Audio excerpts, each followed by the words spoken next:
안녕하세요. 밝은 미래 교육 이영길입니다. 반갑습니다.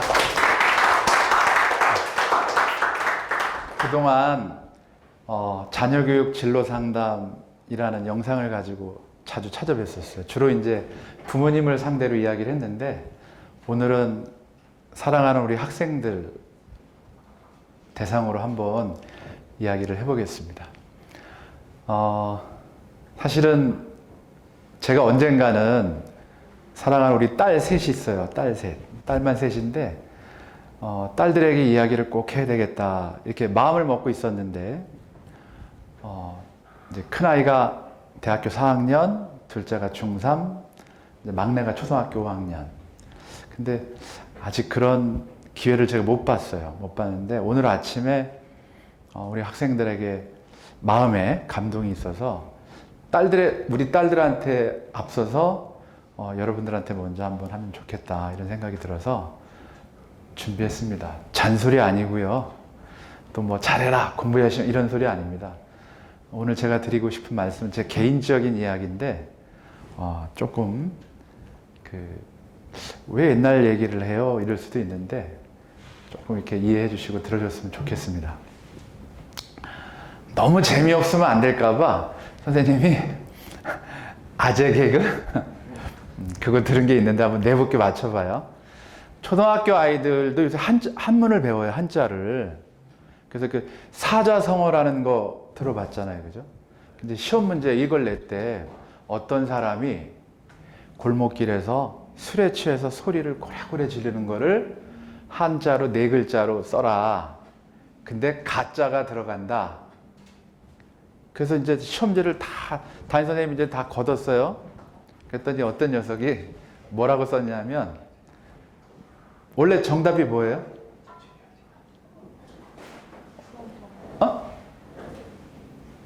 사자성어로 어떤 사람이 길에서 큰 소리로 소리를 지르는다. 내자. 뭐 몰라도 돼요. 뭐 아는 사람 있을 것 같은데?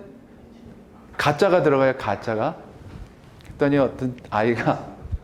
어떤 사람이 골목에서 술에 취해서 큰 소리로 소리를 지른다. 한자성어로 아빠인가? 이렇게 썼대. 너무 재밌죠? 엊그저께는 우리 딸아이가 밥 먹는데, 아빠 한자성어 알아? 그래서 알지, 아빠 잘 알지. 그랬더니 뭐라고 또 문제를 내느냐면, 용이 하늘로 올라간다, 날라서. 이걸 내자로 뭐라 그러느냐고. 이거 알아요, 혹시 이 한자? 아는 것 같아. 뭐라 그래요? 잘 모르겠어요? 몰라도 돼. 미국 가서는 몰라도 돼. 근데 용자가 들어간대. 용이니까, 용이 올라간다니까. 했더니 그게 이제 정답은 용비어천이라는 말이 있거든요. 아까 그거는 고성방가고. 그래서 내가 용비어천 그랬더니 아니래. 용비어천 말 뭔 뜻인지 자기도 모른대. 그래서 딸아이 5학년 때 뭐라 했잖아. 아주 쉽대. 용자가 들어가고 올라가용. 그렇대. 재미없어? 썰렁했어? 박수! 박수 한번 쳐줘. 고맙습니다. 미국 가서 반드시 성공한다, 너는.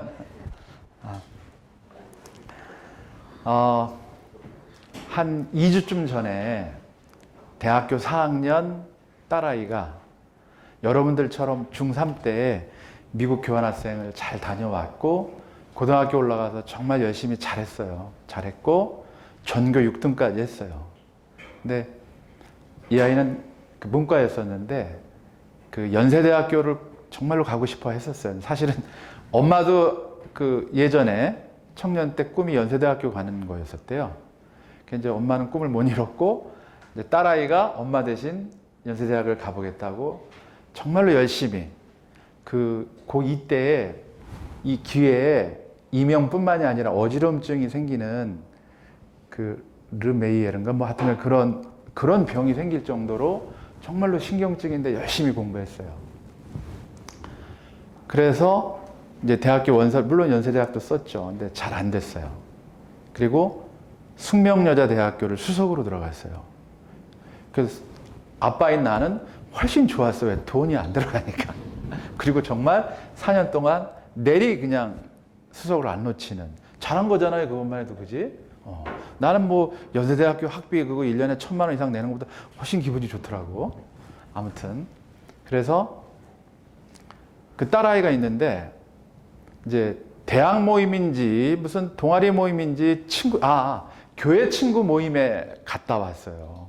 근데 그 갔다 오더니 아이가 풀이 죽어 있고, 그날은 제가 몰랐는데 이제 집사람이 애들 엄마지, 엄마가 우리 큰아이 수아가 좀 사기가 많이 꺾였다고, 당신이 좀 언제 이야기 좀 해보라고. 그래서 그래 왜 그랬더니 전에 듣기로는 그 아이가 그 동아리 모임에 갔더니 대학교 졸업한 아이들도 있고 벌써 진로가 다 정해졌다는 거야. 그 만나는 아이들이. 어떤 아이들은 뭐 미국에 있는 대학원을 간다. 또 어떤 애는 뭐 의전원에 편입을 했다. 또 어떤 아이는 벌써 창업을 했다. 막 이런 이야기를 듣는데 우리 딸아이는 졸업반인데도 아직 진로가 사실은 안 정해졌거든요. 그리고 아이가 이제 영어 공부를 더 오래 하고 싶어서 지금 숙대 영어교육과 테슬학과라는 데를 다니는데, 그래서 사실 예전에 교환학생 가서 미국에서 좀 더 공부하고 싶다고.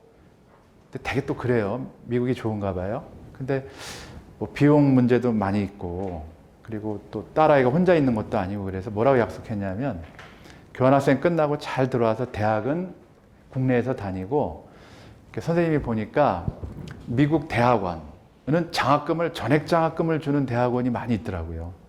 그러니까 여러분들 선배들이 미국 가서 계속 공부하는 애들도 있거든요. 다는 아니지 당연히. 근데 그런 아이들이 대학교는 학비를 좀 내야 되는데 대학원은 좀 공부를 열심히 하고 뜻이 있는 아이들을 위해서 정말로 우리 학생 중에서도 100% 장학금을 받는, 스탠포드 대학원에서도 장학금뿐만이 아니라 그 생활비 지원을 받는 선배도 있어요. 물론 그 아이가 공부에 재능이 많은 아이는 아니었는데 이제 그게 살아난 거지. 아무튼 이제 그런 걸 제가 알기 때문에 우리 딸아이한테도 석사, 박사는 만약에 장학금을 받을 수 있으면 생활비는 아빠가 대줄게. 이렇게 이제 이야기를 하고 지냈는데 벌써 이제 그럴 때가 온 거죠. 근데 이제 지금 이제 졸업 준비해야 되죠. 또 그 교생실습 갔다 바빠가지고 대학원 준비를 미처 못한 것 같아요. 그래서 제가 뭐라 그랬냐면 시간 많다. 사실 저도 대학 졸업하고 소위 실업, 백수 생활을 굉장히 여러 해를 했거든요. 그래서 요즘은 뭐 그 백수는 기본으로 몇 년을 한대더라. 마음 편하게 해주려고. 그러니까 편안하게 차근차근 준비해라. 물론 말은 이렇게 했어도 아이는 불안한데 거기다가 이제 그런 또래 모임 갔다 오니까 굉장히 이제 마음이 힘들었던 것 같아요. 그래서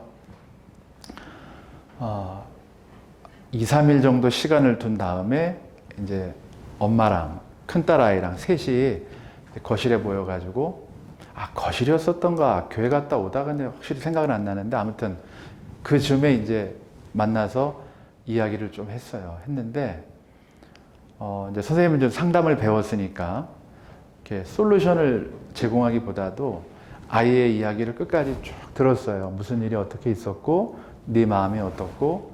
그러니까 이제 많이 울더라고. 자기가 좀 늦춰진 거 아니냐. 무엇보다도 자책을 많이. 나는 미국까지 갔다 왔는데 대학교 졸업반인데 해놓은 것도 아무것도 없고 잘하는 게 뭔지도 모르겠고 해야 될 것도 뭔지도 모르고. 아빠가 진로 상담사인데.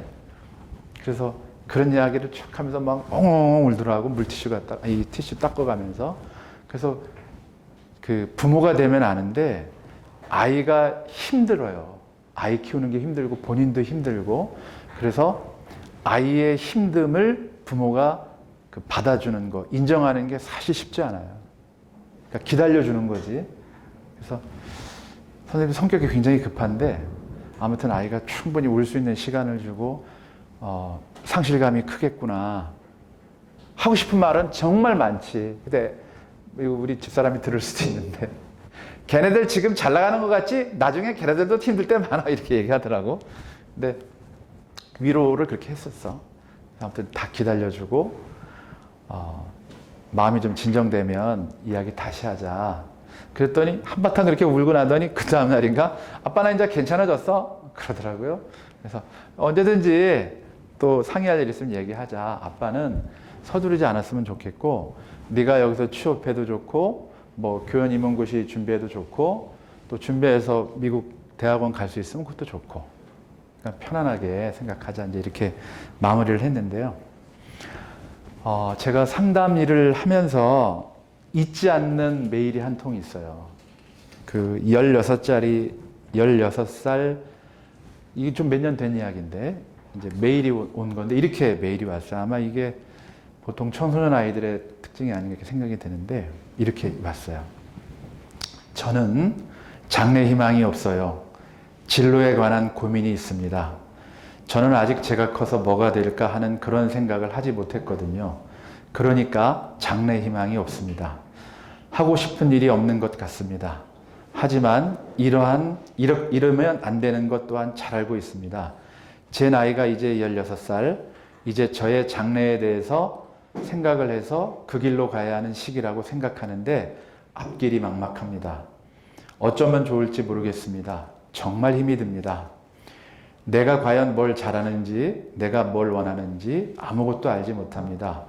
부모님께서는 선생님을 하라고 하시는데 저는 남 앞에서 잘 서는 걸 잘 못하거든요. 입이 잘 안 떨어지고 부끄러움이 많아서인지 말을 제대로 하지 못합니다. 그러니까 남을 납득할 만하게 설명할 수 없다는 거죠. 정말 힘듭니다. 진로를 결정한다는 게. 제 생각엔 아직 절 잘 모르는 것 같습니다. 어떻게 하면 절 잘 알 수 있을까요? 어떻게 하면 절 잘 알 수 있는지 답변 좀 해주세요. 또 어떻게 해서 진로를 결정하는 것인지도요. 제가 정말 잘 이해할 수 있게 도와주세요. 참고로 학교 성적은 중간 정도입니다. 이렇게 썼어요. 하도 오래돼서 제가 답변을 어떻게 했는지 기억은 잘 안 나요. 근데 제가 4, 5년 동안 주로 이런 일을 다루는 일을 했고, 그동안 저는 어떤 준비를 했느냐면 청소년 학을 공부를 했고, 진로 상담, 그 다음에 이제 인적성 뭐 이런 거 있잖아요. 그 다음에 직업 상담 일도 좀 했었습니다. 그래서 전반적으로 이런 고민들을 하는 학생들을 많이 만나왔고, 오늘도 오후에 많이 만나는데 여러분들 부모님도 똑같이 이런 고민을 해서 부모님이 된 거예요. 그리고 여러분들도 처음이지만 이렇게 누구나 다 이런 고민들을 합니다. 이 학생이 특별히 문제가 있거나 부족한 학생이 아니고 이 학생이 가장 정상적이고 기본이라는 거예요. 네. 그래서 저는 이런 학생들한테 처음에 꼭 하는 얘기가 뭐냐면 네가 정상이야. 네가 괜찮아. 문제될 거 하나도 없어. 안심해도 돼. 이제 이 얘기부터 시작을 해서 쭉 진로 상담을 해나가는데 여러분들도 이제 시간이 되면 제가 유튜브 하는 게 있는데 지금 바쁘니까 안 들어오셔도 되고 직업 선택, 뭐 꿈 이런 이야기들을 많이 해놨어요. 그래서 시간 있을 때 한 번씩 들어보시면 되고 오늘은 그래도 간단하게 조금만 그 이야기를 한번 해보려고 그래요. 우선 질문할 거예요. 여러분들은 어떤 고민이 제일 커요? 막연한데 요즘 이제 15세, 16, 17, 18 이런 학생들이 이제 주로 많은데 어떤 고민들이 가장 커요?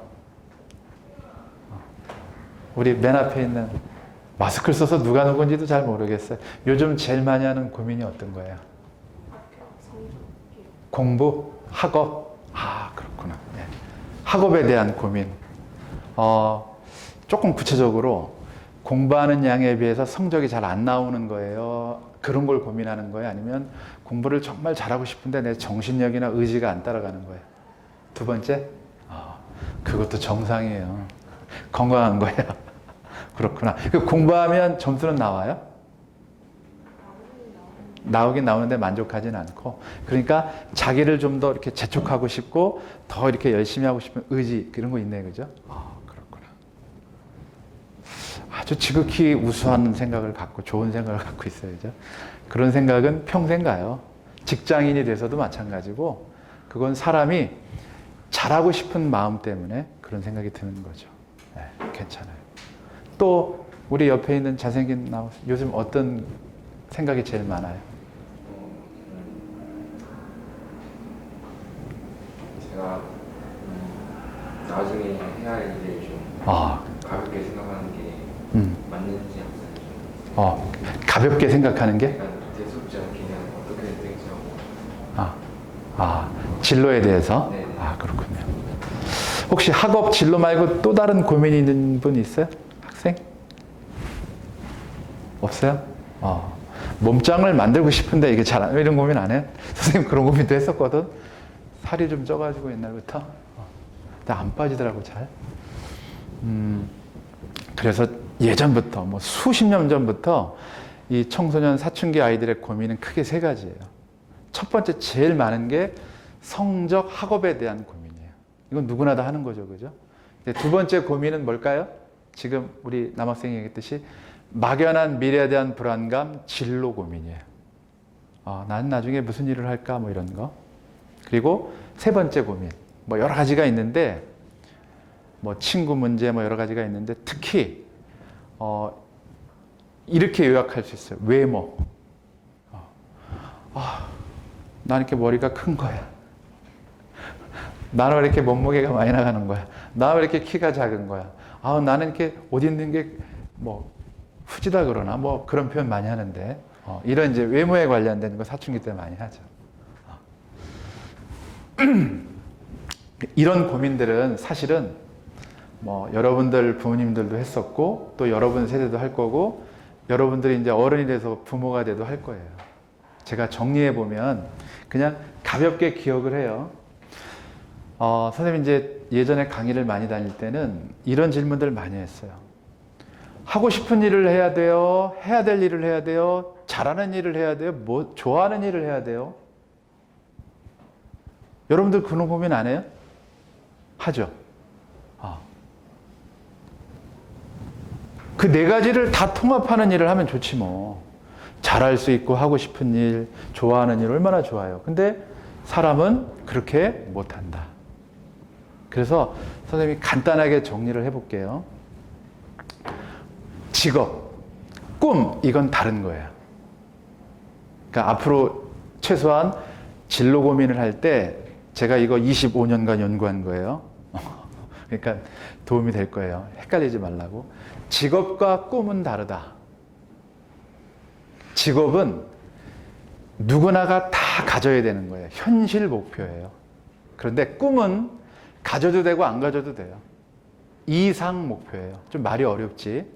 그래서 직업을 선택할 때는 좋아하는 일을 해야 되나 뭐 잘하는 일을 물론 다 그렇게 해야 되죠. 그런데 잊어버리지 말아야 될 게 뭐냐면 해야 될 일과 잘하는 일을 찾아야 돼요. 따라해 보세요. 중요한 거니까 앞으로 헤매지 말라고. 직업은 따라해 봐요. 직업은 해야 할 일과 잘할 수 있는 일을 찾아라. 네, 요거 잊어버리면 안 돼요. 좋아하는 일이 아니에요. 네. 자, 꿈은 뭐냐면 하고 싶은 일과 좋아하는 일을 찾으면 그게 꿈이에요. 꿈은 좋아하는 일과 하고 싶은 일. 그건 꿈이 될 수 있어요. 자, 그러면 직업과 꿈 이걸 동시에 다 갖는다는 얘기는 하고 싶은 일, 해야 될 일, 좋아하는 일, 그 다음에 잘하는 일 이걸 다 근데 이걸 동시에 어떻게 찾아? 못 찾지. 그러니까 고민이 되는 거예요. 우선순위를 못 정하니까. 이걸 동시에 한번 어떻게 찾아? 연예인은 꿈이에요? 직업이에요? 꿈이에요. 예. 이제 구별이 되죠, 그죠? 그러니까 연예인을 지금부터 준비하면 안 돼요. 직업이 꿈을 만나면 천직이 돼요. 다시 직업이 꿈을 만나면 천직이 돼요. 그래서 우리는 지금 직업 목표를 가질 때예요. 이건 누구나가 성적이 좋든 안 좋든 돈을 많이 벌고 싶든 적게 벌고 싶든 상관없이 현실 목표인 직업은 꼭 준비해야 돼요. 직업은 어떤 일이라고요?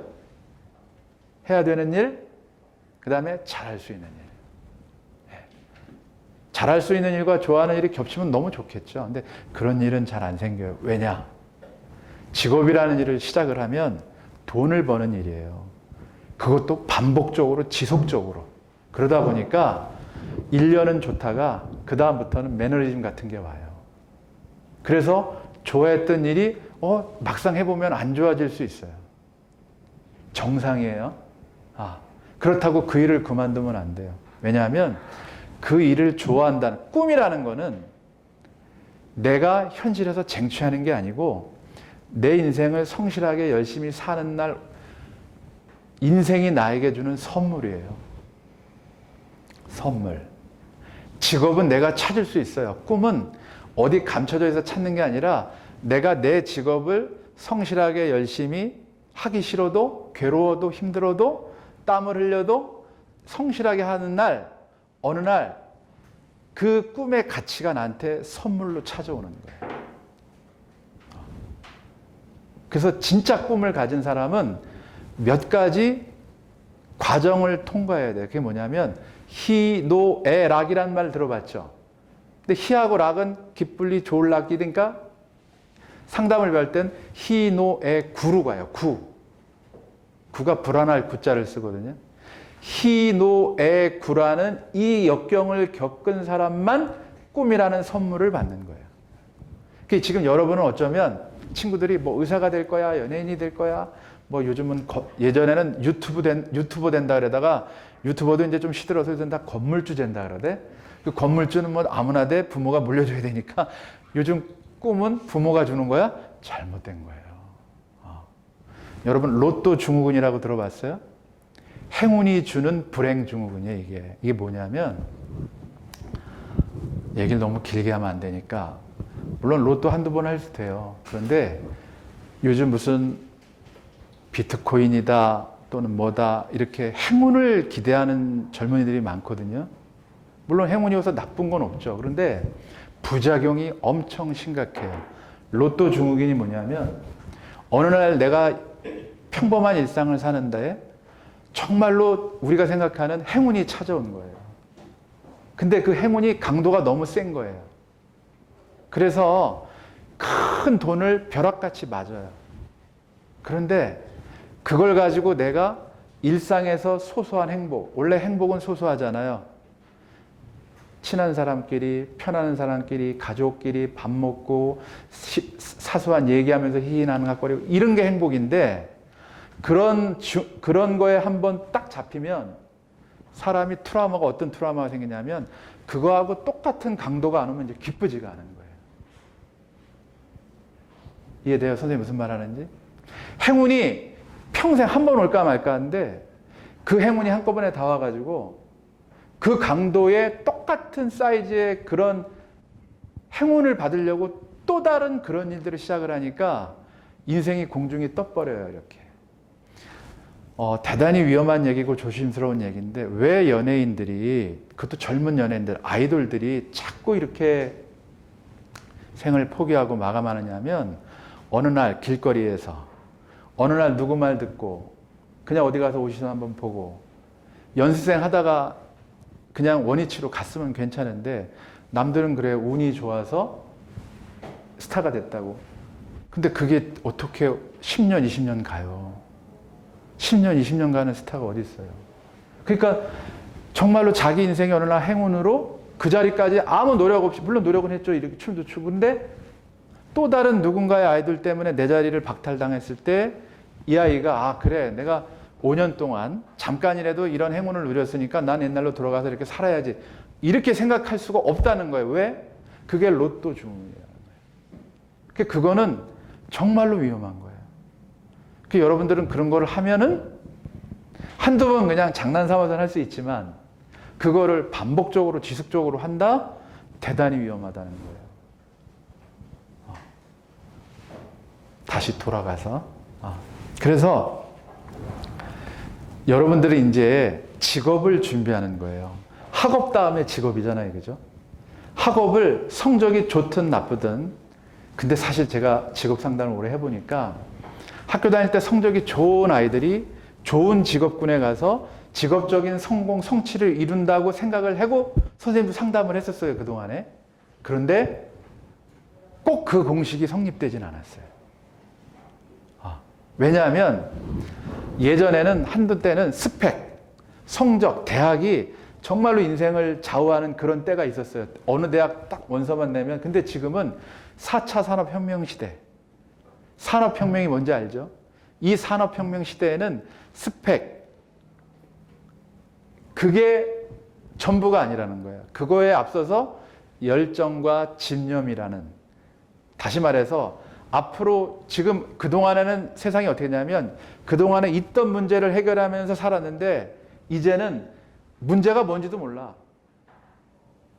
모르는 문제가, 우리가 코로나를 예측했어요? 아무도 못했잖아. 우크라이나와 러시아의 전쟁을 예측했어요? 못했어요. 어떻게 이렇게 될 줄 알아? 그러니까 지금 이 시대의 인재형은 그동안 내가 열심히 공부해서 스펙, 그것도 중요해요. 중요하지 않다는 게 아니에요. 그거보다는 훨씬 더 열정과 집념, 뭔가 문제 해결 능력, 사회성, 이런 것들이 중요한 시대가 된 거예요. 그러니까 여러분들이 지금 미국을 가겠다고 준비하는 거는 단순히 영어만 배우러 가는 게 아니라, 여러분들은 아직 모르지만 여러분들이 부모를 떠나는 순간부터 여러분들은 여러분들의 문제에 직면하게 되고, 지금 제가 얘기했던 문제 해결 능력이 자기도 모르게 쫙 올라가요. 그거 배우러 가는 거예요. 아무튼 직업은 그래서 반드시 해야 될 일이에요. 꼭 해야 될 일이에요. 그리고 여러분들이 뭘 잘할 수 있는지를 찾아서 그걸 하면 되는 거예요. 아, 나 이거 안 좋아하는데, 근데 이건 또 내가 잘할 수 있단 말이에요. 헷갈릴 수 있죠? 그러면 잘할 수 있다 그러면 일단 시작을 하는 거예요.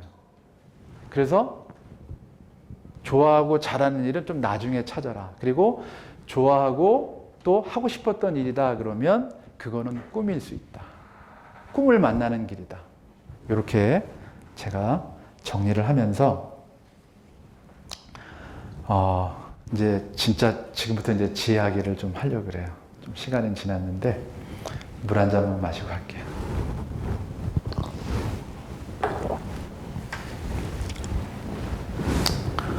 직업, 꿈, 천직, 이거는 어떤 가장 중요한 기본이 돼 있어야 가는 길이에요. 저는 그거를 인생 50년 이상 살고서 알았어요.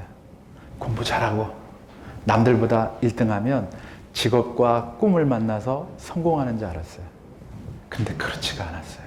제가 살아보니까 지금부터 드리는 말씀이 이제 우리 아이들한테 언젠가는 한번 들려주고 싶었던 얘기를 해볼게요. 저는 시골에 그 당시엔 좀 가난한지도 몰랐어요. 집도 없고 땅도 한 평 없는 정말 가난한 집에서 태어났어요. 근데 그 당시에는 몰랐어요. 그랬는데 이제 시골에서 뭐 너도 안 하고 나도 안 하고 너도 없고 나도 없으니까 잘 몰랐죠. 그렇게 크면서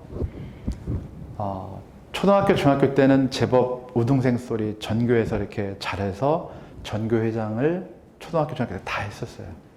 근데 그 누구나 살다 보면 인생에 큰 전환점이 생기는데 중학교 2학년 때 학교를 갔다가 집에 왔더니 시골 마루라고 있어요. 대청마루에 막 신발이 수십 개가 있는 거예요. 그래서 무슨 일이 있나 싶어서 이제 바깥에서 이제 가방을 놓고 무슨 일이지? 왜 이렇게 손님이 뭐 갯날인가? 그런데 우리 아버지가 그 많은 사람 앞에서 소위 빚잔치라는 걸 하는 거예요. 빚잔치. 그러니까 나는 여러분들 돈을 갚을 능력이 없다. 내가 어떻게 살아야 되겠느냐? 그러니까 나는 지금 이것뿐이 없는데 나눠 갖든 뭐 어떻게 하든 이제 그런 거를, 굉장히 불행하고 어려운 일이죠. 그걸 중학교 2학년 때 제가 바깥에서 이렇게 들었어요. 우리 집이? 근데 그때 이제 저에 대한 가족사 이야기를 쭉 해주고, 좀 복잡해요, 가족사가. 엮이는 가족인데 아직 형제들이 다 살아있고 그래서 자세하게 말씀 못 드리고, 아무튼 어머니가 세 분이었었어요. 태어나니까 내가 큰엄마라고 부르는 분이 두 분이 있었고, 우리 어머니는, 이제 제 어머니는 세 번째 부인이었어요. 자, 이래요. 그런데, 가난한 집안이고, 또 형님, 누님들도 대학을 못 보냈어요. 뭐, 고등학교도 제가 알기로는 형님만 고등학교를 나오고 나머지는 저희 중졸을 이랬었어요. 근데 저는 그래도 공부도 좀 했고, 뭐, 우리 때 공부 잘하면 육군사관학교라는 데를 갔었어요. 그때 이제 군정 시대이기 때문에. 그래서 뭐 그런 꿈을 갖고 있었는데, 얘기를 들어보니까, 우리 집이 빚더미가 안 쳤고, 그 일 있음도 1년도 안 돼도 저희가 집을 시골집 그까짓 거 얼마 되는데 빚쟁이한테 넘어갔어요. 그래서 저는 시골집 그 집도 내 집도 아니고 남의 집 터에다가 그냥 살았는데, 시골에 살면서도 남의 집 쪽방살이를 했어요. 굉장히 좀 그랬었어요. 그러다가 고등학교 2학년 때 결국은 제가 가출을 하게 됐어요. 왜 가출을 했냐면 제 길이 안 보이는 거예요. 그러니까 사실은 중학교 때 우리 가족들이 전부 상업계 고등학교를 가라. 빨리 취업해라. 근데 전교 회장인데 너무 창피한 거예요. 속된 말로 쪽팔린 거예요. 어떻게 회장이 그런 데를 가요? 나는 대학은 간다고 난 인문계 고등학교를 가겠다. 그래서 인문계 고등학교를 갔는데 뭐 공부가 되겠어요? 뭐가 되겠어요? 그냥 방황하고 진짜 막연한 거예요. 남들은 인문계니까 다 대학 준비하는데 그냥 학교 가는 건지 이게 마음이 떴어요. 그래서 그냥 집을 나왔어요.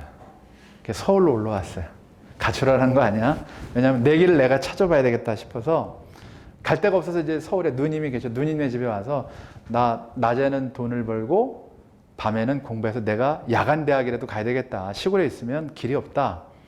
그래서 뭣도 모르고 이렇게 서울 고등학교 다닐 때 올라왔는데 이제 검정고시 학원이라는 데를 등록을 하려고 하다 보니까 최종 학력 증명서, 고등학교 자퇴 원서를 떼야 된다는 거예요. 그래야 받아준다는 거예요. 다시 시골로 내려와서 어머니하고 이제 학교를 같이 가자. 자퇴 원서를 떼야 되니까.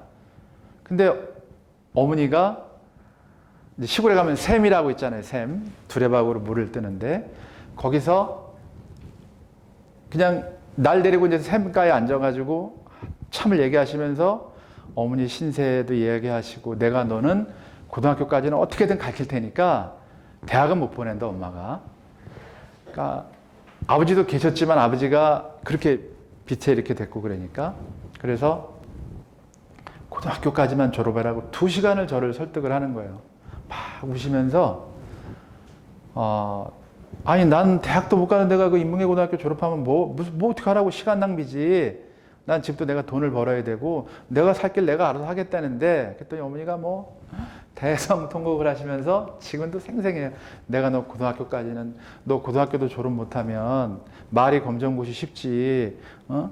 사회에 나가면은 깡패들도 많고 너 네 인생 어떻게 될지 모르는데 고등학교만 어떻게든 다녀라. 그래서 엄마 그 설득에 못 잊어서 어차피 공부도 안 할 거 그냥 그래서 고등학교를 그냥 졸업한다고 갔어요.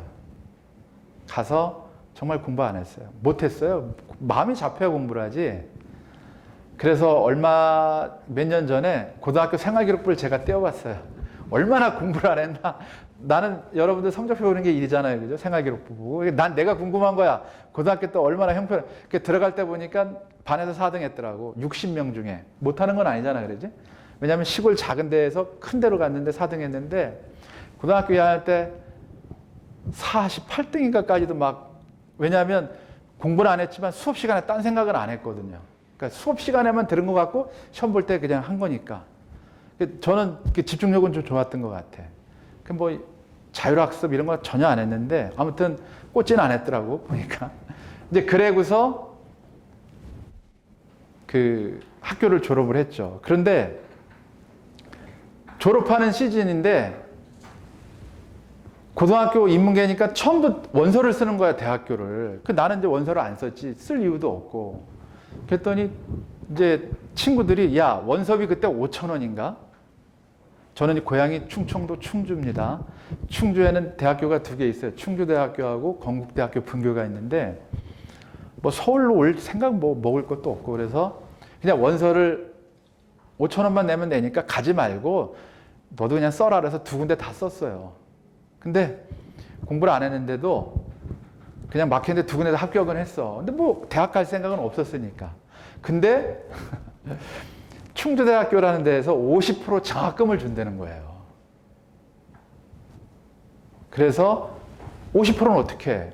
근데 내 친구 형이 농협에서 일하시는 분이 있는데 그 당시에 이제 이런 내용이 이렇게 친구들한테 고민이 돌리니까 학자금을 정부에서 지원해 주는 게 있다는 거예요. 이렇게 50% 학자금, 50% 장학금 받고 그 대학을 간 거예요. 기적적으로 어떻게 이렇게 간 거예요. 물론 이름도 없고 니네 그 학교 있는 지금은 한국교통대학교로 학교 이름이 바뀌었는데 하여튼 그런 학교를 제가 시골에서 다녔어요. 그 이후로 얘기는 너무 많으니까 그렇고 제가 무슨 말씀을 드리려고 하느냐면 제가 돌아보니까 그때 어머니가 저를 설득해서 학교 다닌 게 정말로 기적적으로 내가 회생을 했구나. 그때 그 학교를 안 다녔으면 대학 가는 길도 막혔을 때고 제 혼자 서울 와서 뭐 구두닦기를 하겠어요? 뭘 하겠어요? 지금 전 대학교 졸업하고 서울 올라와서도 정말 고생 많이 했거든요. 먹을 때, 올 때, 잘 때도 없고 그래서 아무튼 그렇게 했는데 어머니가 저를 이렇게 설득을 해서 기사회생을 해서 여기까지 왔어요. 제가 진로 뭐 이런 거 말씀드리려고 하는 게 아니라 이제 제가 지금부터 진짜 이 말씀 드리려고 여기까지 서론을 꾸은 건 거예요.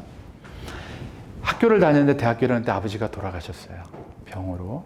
그러니까 가세가 완전히 기울었어요. 근데 어머니가 조그만 식당을 하면서 이제 나하고 내 동생 둘을 이제 뒷바라지하고 했는데 저는 아버지가 살아계실 때도 어머니가 살아계실 때도 제가 제일 많이 들었던 생각이 뭐냐면 내 가슴에 손을 얹고 하는 거예요. 우리 엄마 아버지는 답답해. 내가 우리 부모한테 갖는 생각은 엄마 아버지는 답답해. 제가 사춘기 여러분들 만날 때부터 가졌던 생각은 답답함이었었어요. 왜냐하면 왜 아버지는 왜 결혼을 3번씩이나 하셨을까? 왜 우리 엄마는 저런 아버지를 만나서 나 같은 아들을 낳았을까? 또 말씀드리기 참 곤란한데 이따 저희가 제 아버지 사진 보여드릴 거예요. 아버지는 왜 그렇게 때렸을까? 왜 그렇게 욕을 많이 하셨을까? 그리고 왜 자식을 이렇게뿐이 못 키울까? 왜 이렇게 못 도와줄까? 참 원망도 많이 했고 답답한 생각을 참 많이 했어요. 우리 동네 가면 쥐뿔이라는 말 많이 써요. 쥐뿔도 뭐 해주시지도 않으면서 그렇게 잔소리를 귀에 못이 박이도록 하시고 뭐 그렇게 잘못하지도 하루는 이런 일이 있었어요. 밥을 먹는데 동네 어른이 이렇게 우리 집에 왔는데 제가 밥 먹다가 밥을 정신을 팔려서 인사를 못했어요. 그럴 수 있잖아, 밥 먹다 보면. 그랬더니 우리 아버지가 귓방망이를 절 때린 거예요. 그래서 귀가 먹었어요. 한 달 동안 고막이 찢어졌어요. 그래서 난 평생 이제 소위 병신으로 살아야 되나? 정말 그런 고민을 하고 있었어요. 그래서 우리 아버지는 나를 안 사랑하는구나. 우리 아버지는 어쩌다가 나를 낳았는가 보다. 우리 아버지하고 이렇게 밥 먹는 거 별로 안 좋아했어요, 저는. 왜냐하면 잔소리만 그렇게 해대고 밥이 질다, 뭐 어떻게 됐다.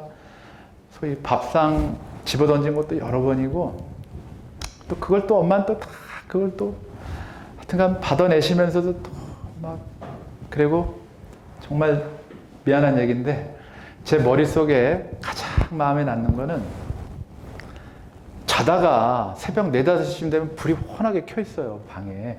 엄마, 내 동생 다 같이 잤거든요. 그러면 어머니가 이 방 운묵기라 그러잖아요. 운묵에 보따리 이렇게 하나 싸놓고서 한숨을 쉬면서 있는 거예요. 엄마 왜? 난 그땐 그게 뭔지 몰랐어. 도망갈라 그랬던 거야. 그땐 몰랐어. 그런데 내가 잠결에 듣는데 어머니가 신세한탄을 내가 너들만 아니면 도망가서 팔자를 고쳐. 이런 얘기를 정말 많이 들었어요. 제가 트라우마가 있어서 지금도 자다가 침대에 우리 옆에 우리 부인이 있나 없나 확인하고 어디 가면 안 돼. 정말 이런 말 많이 해요. 그 트라우마가 있어서. 그리고 나 버리고 안 가. 이런 얘기를 농담 반 진담 반 지금도 많이 하는데 아무튼 그런 사춘기를 그래서 내가 이제 상담사가 됐나 봐. 그런 과거 때문에. 이제 그렇게 청소년기를 지나고 대학 때 이제 아버님 돌아가시고 제가 군대 갔다 왔는데 제 인생에 전환기가 왔어요. 언제 전환기가 왔냐면 외할머니가 살아 계셨었어요. 외할머니가. 근데 어느 날 부고가 왔어요. 우리 엄마의 어머니, 외할머니가 돌아가셨다는 거예요. 군산분인데. 근데 아버지도 안 계시고 그러니까 내가 어머니를 모시고, 그러니까 어머니가 굉장히 강하셨어요, 사실은. 그렇게 해서 모시고 군산을 갔는데, 어머니가 외할머니 시신 앞에 놓고서 대성통곡, 나는 우리 어머니가 저렇게 연약하신 분이라는 것을 한 번도 본 적이 없었어요. 가냘프게 가냘픈 소녀 같더라고요. 그러면서 어린아이가 우는 것처럼 이제 나는 엄마 가면 어떻게 사느냐고 몇 시간을 그걸 내가 옆에서 다 보는데 우리 엄마가 저렇게 연약한 분이셨어? 저렇게 어린아이 같은 분이었어? 라는 것을 받고 제가 충격을 받았어요. 그리고 그동안 내가 어머니한테 했던 욕을 했는지 안 했는지 모르지만 대들고 답답하다 소리하고 이런 것들이 내가 정말 어리석었구나, 바보 같았구나.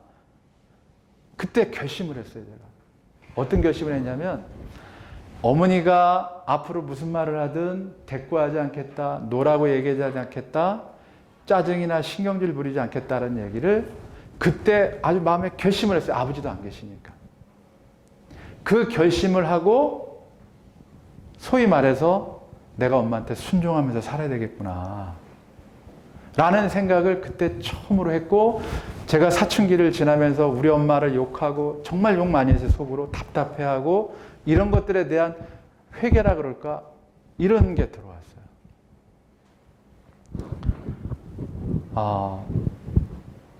제가 여러분들한테 드리고 싶은 핵심이 그거예요.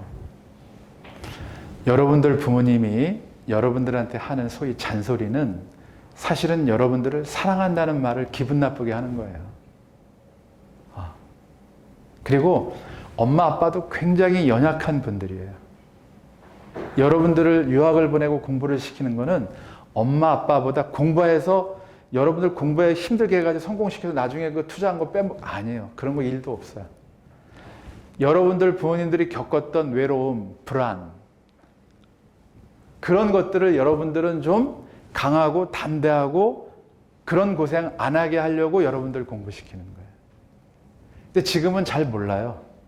왜냐하면 부모들은 옳은 말, 반듯한 말, 좋은 말을 기분 나쁘게 하는 그런 재능들이 있으시거든요. 그걸 잔소리라 그래요. 제가 이 세상에서 제일 듣기 싫은 말이 잔소리예요. 하도 그 소리를 듣고 자라가지고. 근데 저는 여러분들처럼 청년도 지내보고 부모가 돼봤잖아요. 부모가 되니까 정말로 아이들이 어렸을 때부터 다칠까봐 신호등 건너는 것부터 밥 먹는 것부터 엘리베이터 타는 것부터. 근데 저는 배웠잖아요. 상담을 통해서. 상담을 하니까 말을 많이 하는 게 아니라 말을 안 하는 게 상담이다 보니까. 말을 안 하고 걱정돼도 일단 내가 누르는 거예요. 그래서 아이들이 힘들어지거나 힘들 수 있잖아요. 그죠? 그 힘듦을 묵묵히 지켜보는 게 부모구나라는 거를 늦게 알았어요. 근데 우리 엄마 아버지는 그걸 못한 거죠. 사는 게 너무 힘들었으니까. 그러니까 여러분들 부모님도 똑같아, 그런 마음이. 그래서 어머니가 그 외할머니 돌아가시고부터는 모르겠어요. 제 기억에 거의 말대꾸를 제대로 한번 해보지 않지 않았나. 이런 일도 있었었어요. 시골에는 이제 동네 사람들이 서로 이야기를 많이 하는데 조금 젊은 남자분이 나이 드셨어요. 우리 어머니한테 막 대드는 거예요. 막 욕을 하고 막 잘못했다고. 근데 가만히 내가 들어보니까 진짜 우리 엄마가 잘못했어. 근데 내가 그런 외할머니 돌아가시고부터 마음의 결심을 했잖아요. 우리 어머니가 잘했든 못했든 내가 엄마 편에 딱 쓰는 거야. 그리고 그때도 혈기가 우통을 확 제끼고서 아니 이 아저씨가 어디다 대고 지금 큰 소리 치냐고 엄마 내가 막 흥분해가지고 막 이러니까 이제 어머니가 당황을 해가지고 그러지 말라고 연기라 그러지 마. 그 어머니가 이제 진정이 되시. 어머니가 너무 억울해하셨거든. 사실 우리 엄마가 틀린 걸 잘못 알아들은 건데. 그래서 이제 그 아저씨를 돌려보내고서 어머니를 진정하고 어머니 편을 들어드리고 그 다음날 그 아저씨한테 찾아가서 무릎 꿇고 빌었지. 사실을 들어보니까 우리 엄마가 잘못 알았다네. 아유 어제 죄송합니다. 사실 난 알고 있었지. 근데 어머니 편을 들어주려고 그렇게 했던 거지. 세상 살면서 우리 어머니가 불쌍한 분이구나, 외로운 분이구나, 그걸 알고서부터 조금씩 그렇게 좀 철이 들었던 것 같아요.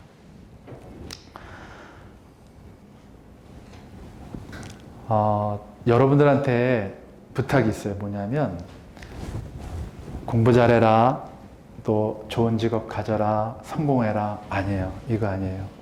여러분들한테 순종이라는 말을 좀 가르쳐주고 싶어서 그래요.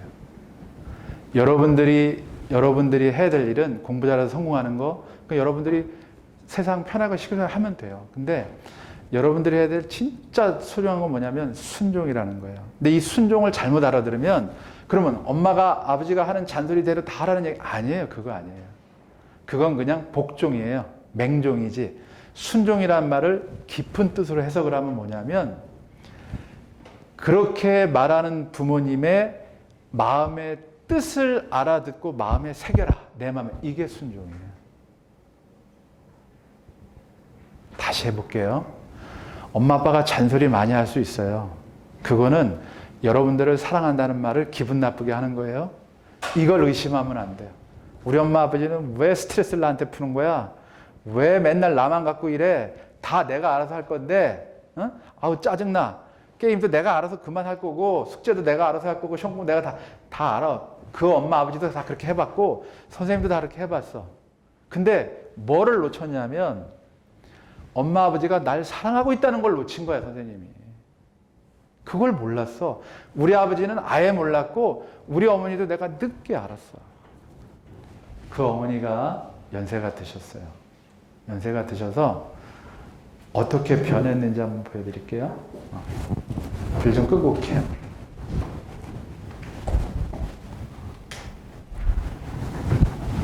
자, 대학교 1학년 때 돌아가신 우리 아버지예요. 잘 보이세요? 제가 아버지 닮았어요? 우리 아버지가 화가 있게 생기셨어요? 없게 생기셨어요? 동네에서 호랑이라고 소문이 자자했어요. 키는 자그마하신데 그 깡이라 그래야 되나 그 기라 그럴까요? 누구도 우리 아버지를 이기는 분이 없었어요. 네, 그 아버지예요. 제가 갖고 있는 가장 젊었을 때의 엄마 사진이에요. 이거보다 더 처녀 때 사진은 없어요. 이게 제가 보관하는, 잘 보이는지 모르겠는데 저희 어머님 사진이에요. 이게 이제 유일하게 두 분이 같이 찍은 우리 동네 저수지가 있는데 몇 살 때인지도 몰라요. 돌아가시고 나서 알았으니까 뭐 언제인지도 모르겠어. 그 사진이에요.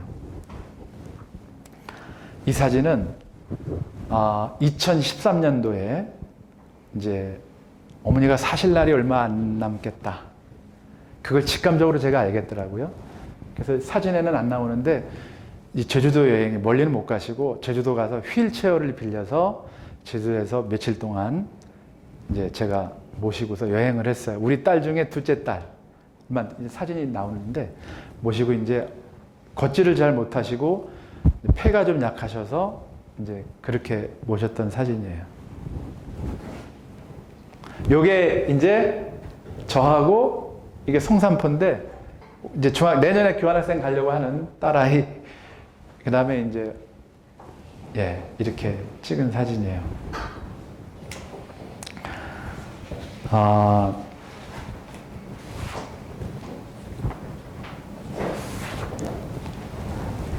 어머니가 이제 아예 기동을 못 하셨어요. 마지막에 이제 병원에 입원을 하셨는데 산소호흡기를 꽂고 이제 가래가 많이 끓어서 이제 그걸 긁어내고 이제 이런 일들이 있었어요. 어머니가 돌아가시기 바로 전날 저한테 마지막 하신 말씀이 있어요. 그게 뭐냐면 그 얘기 전에 사실 이 제주도 여행을 가서 마음속으로 제가 한 가지 과제를 가지고 갔어요. 뭐냐면 어머니 유언을 찍어야 되겠다. 진짜로 그랬어요. 그래서 어머니한테 말 안 하고 분위기를 제가 이렇게 잡고 어머니 우리 아이들 그러니까 우리 가족들한테 자녀들이지 새끼들한테 하시고 싶은 말 있으면 하세요. 그래서 이제 카메라를 이렇게 그 동영상이 지금 있었는데 아직 오픈을 안 했어요. 제가 누구한테도 그냥 언젠간 하겠죠 제가. 그래서 이제 동영상을 찍었는데 어머니가 이제 다 나는 더 이상 뭐 바랄 게 없다. 너희들도 잘 훌륭하게 커졌고 너희들이야 뭐 엄마 속 안 시켰다. 난 바랄 게 없다. 근데 마지막 한 말씀 하셨어요. 내가 세상에 없어도 형제지간의 의의를 바꾸지 말아라. 그러니까 형제지간에 사이좋게 잘 지내라 뜻이에요. 아니 우리 엄마 한 번도 형제지간에 싸운 적도 없고 다툰 적도 없는데 무슨 말씀 그렇게 걱정도 하지 마세요.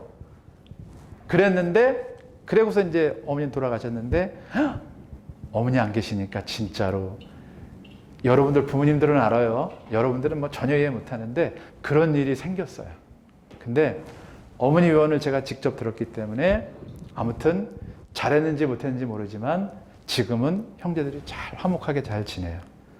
뭐 여러 가지 일이 있었지만 근데 제가 드리고 싶은 말씀 뭐냐면 돌아가시기 전날 밤이에요. 마지막 유언이 뭐냐면 애비라고 불렀어요. 결혼했으니 애비야 어서 가서 밥 먹어라. 가 마지막 유언이었어요.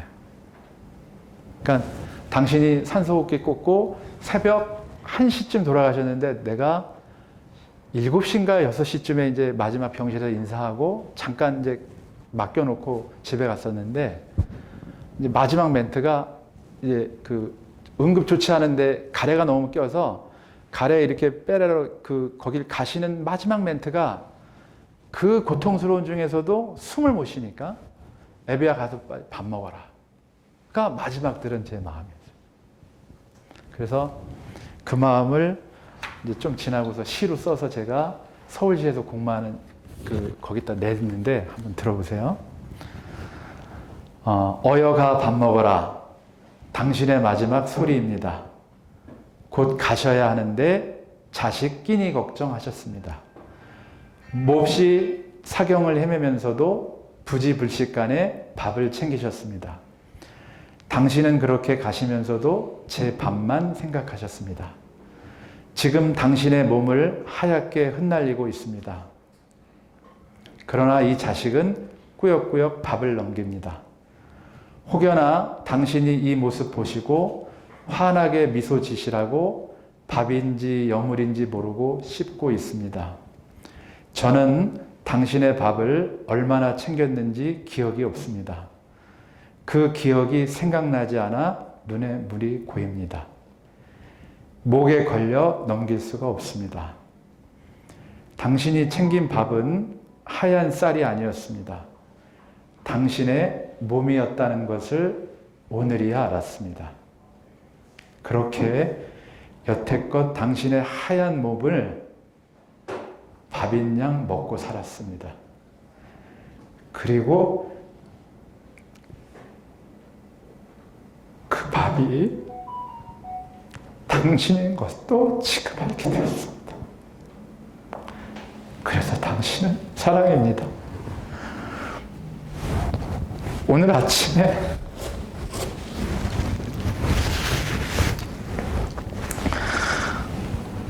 이제 조용히 앉아서 기도를 하는데 제가 언젠가부터 여러분들 만나는 걸 사업으로 하더라고요. 제가 그러니까 많이 모아서 많이 보내면 회사에 도움이 되니까.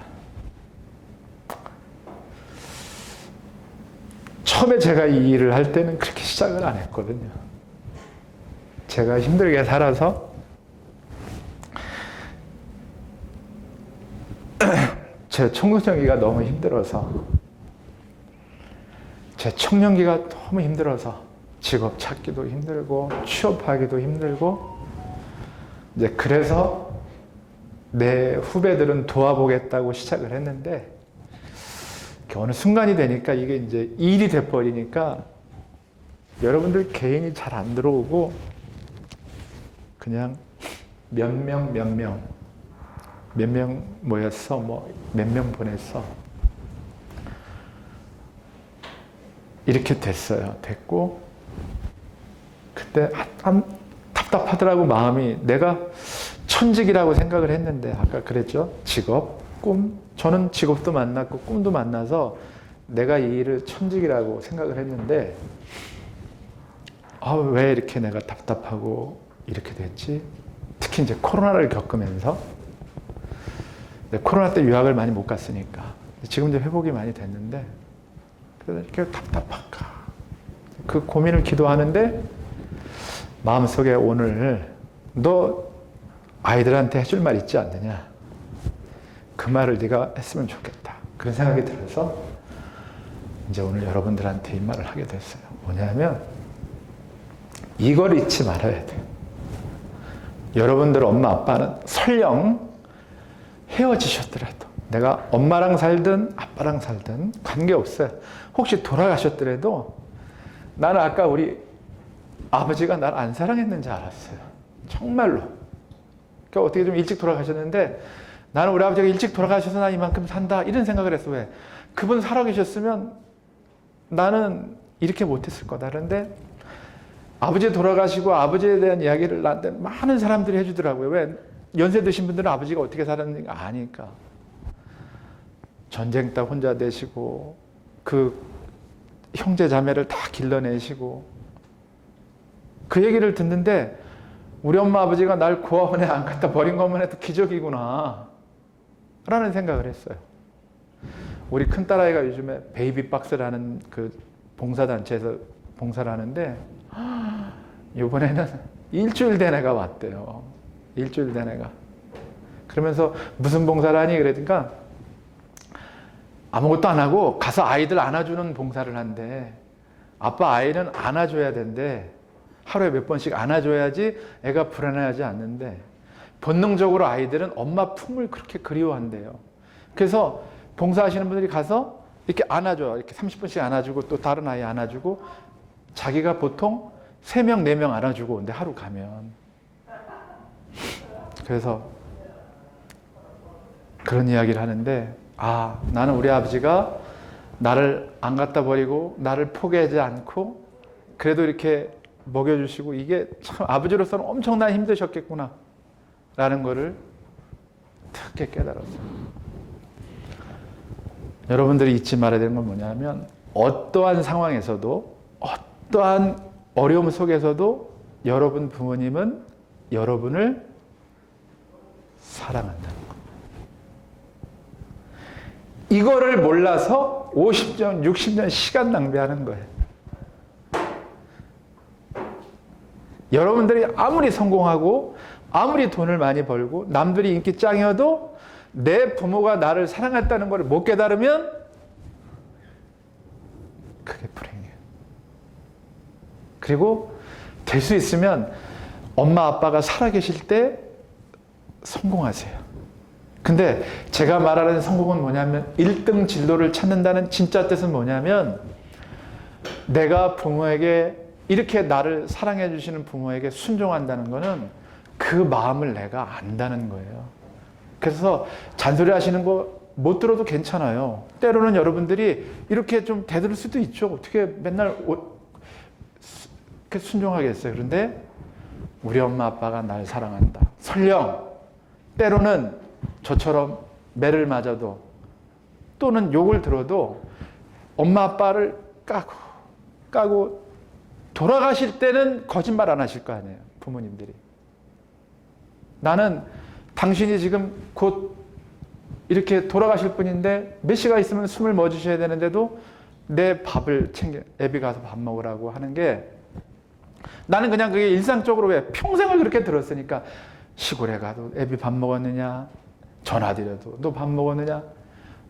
아이고 뭐 요새 밥 못 먹는 사람이 어디 있어요? 늦게 알았어.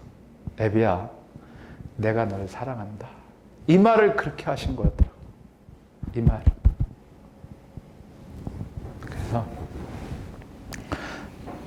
여러분들이 꼭 잊지 말아야 되는 건 뭐냐면 진정한 성공은 부모님이 나를 사랑한다는 것을 빨리 깨우치는 거예요.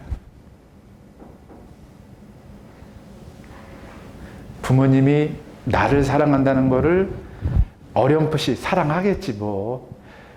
이 세상에 낙했으니까 책임지겠지 뭐. 그러겠지 뭐. 이게 아니라 그거는 동물들도 그렇게 살아요.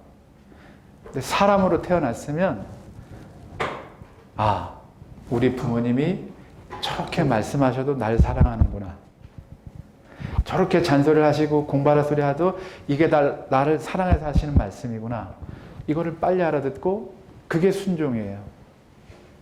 그래서 여러분들이 그런 순종하는 마음이 가지면 여러분들은 어떤 말을 하게 돼 있냐면 이 말을 하게 돼 있어요. 엄마 아빠가 날 사랑한다를 깨달은 자녀는 부모한테 이렇게 말해요. 엄마, 외롭지 마세요. 아빠, 외롭지 마세요. 이 말을 꼭 하게 되어 있어요. 아직까지 내가 누구누구의 자식으로 태어나서 나를 낳아준 부모에게 엄마, 외롭지 마세요. 아빠, 외롭지 마세요. 라고 한 번도 말한 적이 없다면 여러분은 부모에게 순종하는 자녀가 아니에요. 여러분들이 미국 가기 전에 이제 여러분들 미국 가봐요. 엄마 아빠 생각 많이 나요. 왜? 세상에 날 낳아준 보다 날 사랑하는 애 없는 걸 너무 깨달을 거거든요. 그래서 여러분들한테 가르쳐주는 거예요. 한번 의식적으로 해보세요. 다음에 만나기 전에 엄마한테 아빠한테 따로따로 엄마 외롭지 마세요. 엄마 펑펑 울지도 몰라. 아빠 외롭지 마세요. 스킨십 해주면 최고 좋고, 아니면 아들들은 아빠 없겠다. 아빠 외롭지면 안 돼. 엄마한테 엄마 내가 있으니까 외롭지 마. 그렇게라도. 그게 진짜 1등 진로를 찾는 거예요. 1등 진로는 세상에 있지 않아요. 제가 그렇게 찾았잖아요. 그거 진정한 1등이 아니에요. 그거는 항상 경쟁자가 있어요. 그리고 그걸 유지하려면 죽을 똥 싸요. 힘들어요. 근데 지금 제가 얘기했던 그 진로를 찾으면 우리 엄마가 아빠가 날 사랑하시는 거구나. 아, 내가 우리 엄마한테 우리 아빠한테 외롭지 말라고 평생 말씀해 줘야지. 그게 진정한 사랑이에요. 여러분들은 참 잘하는 분들이에요. 그러니까 부모를 떠나서 자신의 인생을 개척해 보겠다고 용기를 냈죠. 잘했어요. 정말 잘했어요. 영어를 잘해도 못했든 괜찮아요. 다 살 수 있어요. 사람 사는 데 가면. 제가 여러분들에게 마지막으로 부탁드리고 싶은 말은 뭐예요? 엄마 아빠는 여러분들을 진짜 사랑하신다. 누구라도 사랑하신다. 헤어지셨어도 사랑하신다. 그 말씀을 꼭 믿었으면 좋겠고, 여러분들은 그 사랑에 외롭지 마시라고 보답하는 여러분이 되셨으면 참 좋겠다고 이렇게 당부 말씀을 드리면서 끝내겠습니다. 말씀 들어주셔서 감사합니다.